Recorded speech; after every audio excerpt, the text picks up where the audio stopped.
Welcome back, everybody. Today, I'm going to teach you how to sign in to Google Forms.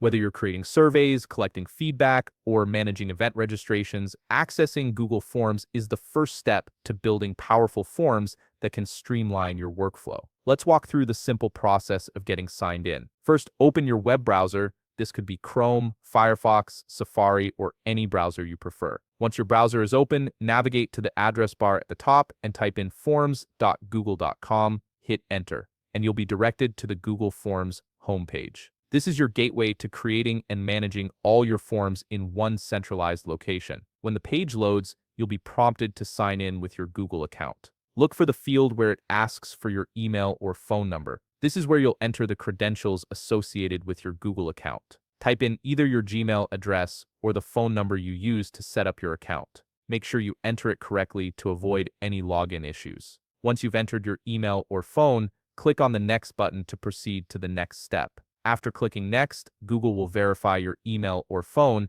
and take you to the password entry screen. Here you'll see a field asking for your password. Type in the password associated with your Google account. Be mindful of capitalization and special characters as passwords are case sensitive. If you've forgotten your password, you'll see an option to recover it, but for now, assuming you remember it, go ahead and enter it. Once your password is entered, click the Next button again. Google will now authenticate your credentials, which may take just a moment. Once verified, you'll be logged into Google Forms and taken to the main dashboard. From here, you can start creating new forms, access your existing ones, or explore templates to speed up your form building process. This dashboard is your central hub for all form-related activities, making it easy to organize and manage your data collection efforts. And that's it. You're now signed in to Google Forms and ready to start creating. If you found this video helpful, please leave a like, subscribe, and see you in the next video.